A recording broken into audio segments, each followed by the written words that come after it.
mubang man pore chadinge mamang che mapan gi makhon adu pojon ba de mi singse ujik ignara mina sat mathakta loi langna nungsa jaine aba adu makhon ta chu khara mayam na dum ignore to biro mayam china ne baw ne ba baw se mayam nga makok ko do ure di ne mayam kaino du maina makok ko do amba kaino to dangai ne chok chok chaw na makok ko sema lai ba makok ko do khatang ga kaino to na sema lakte ba ipuroi bana baw che na jangang ga thung ga to le tawra ge taw khat ko hore nga che matum chaw bani ne taw da kui na chang ne ba nga che na on thoi ba nga ai baw ai nga che di ne makok na chaw bani ne nga thok ta bane ba makok ta jamba puroi bana to ba nga tan chan bane adu leira mi ke dong ni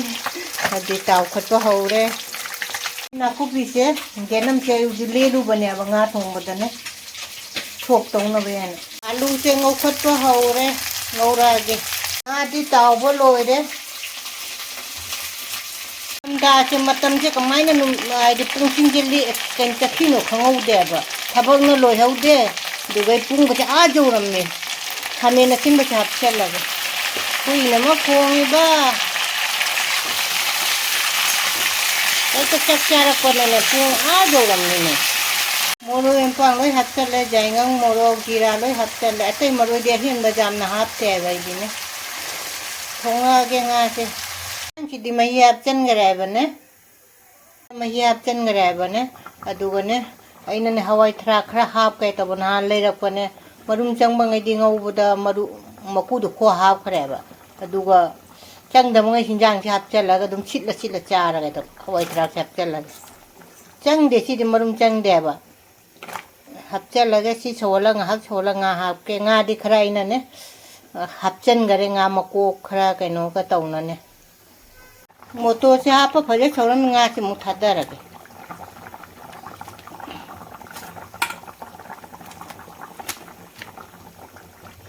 nga thada re jang che pachan patak law na saure phadigom thak chala lo sal lage mayam machu ka di jam phajare ko nga matum chi na ma chaw bane puroi bane chema la ba chu chaw na si se mayai da mu chema lak pa ja bane ba si se phakchan gare phadigom se thak chala lage lo sal lage mayam haw ga da manbra comment da haibi rammo hawni hawroi haise koi de baw thongba mayam chi chu ne flight te lak pa thangjing ni ko delhi bak manipur da gi ase ujik mela ge thangjing che ne mai khatang thado ke ai di tingkhang je ju da na khok pa da ne u morok si ga met toy me sumai na mai ga thado ke matu sing je ai di matu ai tingkhang jing je cha khara ga ne khok pa da nungai ba ji thangjing se loram me maku khogla khige aduga ina ne kainon ai gamla dagi kainon ne kari ai tilhau mana ka hegle si ga ta met pa da thang na ban thangjing se mela ge ngari leire thum leire morok u morok siga phadigom tilhau tong na mela ge ngashigi mathel se baw thong bane thangjing met pane aina nga siga lau thoe jongchang man bi leire asigana tilhau leire dugai gajar leire jongchang man bi leire asiga kangau ma leire mathendi sitane mayam punamak rekhana ikokno na khoramjari ngasi chu mubang man pore chindi mamang da mayam na loi ugrabani ko baw thongba leire siga tilhau leire dugai gajar leire jongchang man bi leire aduga china thangjing chichu manipur da gi flight ta lakpa thangjing ni de nga leire chi jongcha ba china kangau ma leire anauba ichini naw na ai gi video se ahamba thengna bi batara di jeng bada nungai di subscribe like share nuksi ba comment ma tawbiramo hana da gi jeng ba ichini naw na nuksi na comment ma tawbiramo like tawbiramo mayam cha ba haurase mayam hekta lai khuramba kauri ko ngasi lai khuramba hekta kauri mayam chaba hawrase kiche puthokrage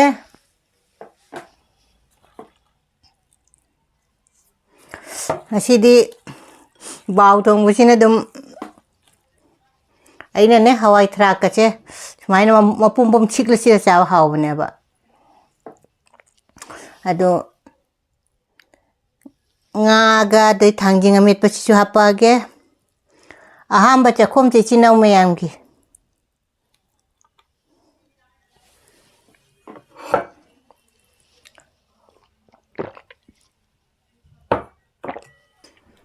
mayam chara hawre hawte hairage thanging je puiram chaga le lisul ida thanging hijama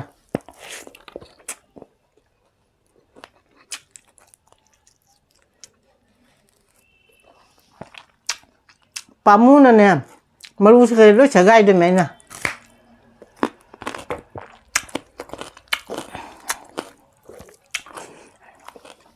ai sian pan pubirak manaba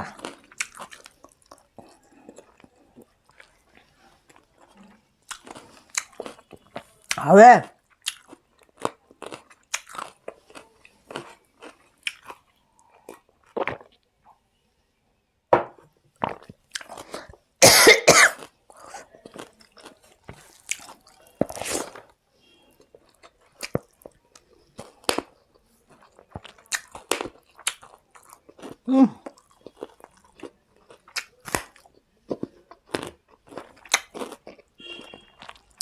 umur ku mana mukti mana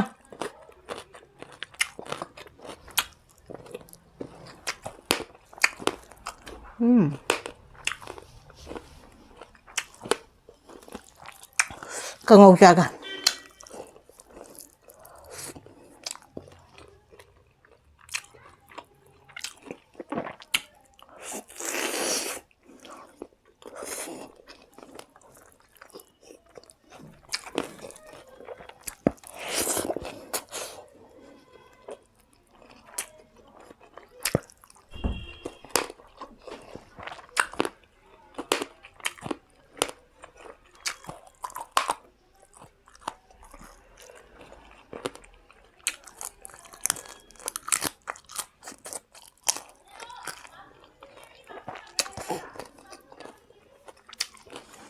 thanging janam bada malu sesana da banina tana ai pamula chai ba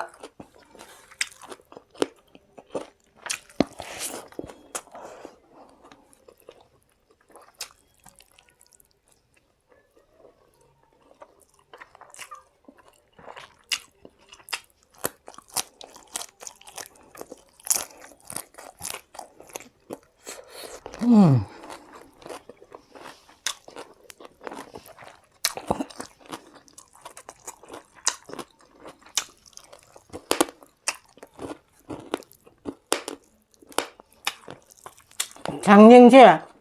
amada upa yang khai ne ba adu sire kha cha abuduna lupa butara ne aya hawa thanging je umur to metpa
ngủ chứ làm hả?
thanging metpa se chaba pel haude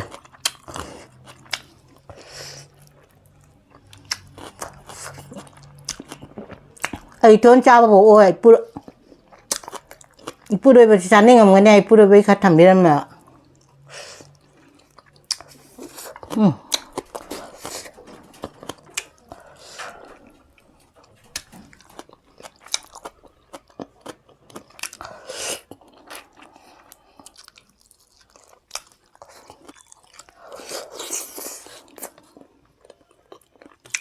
hawle thanging metpa do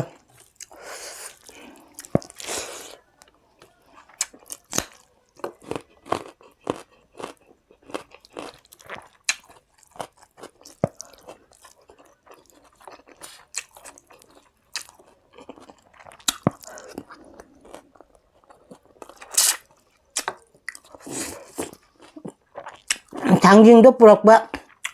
numit mari humni mari ni chura bane chaba pamu na thamba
Maya indam da chứ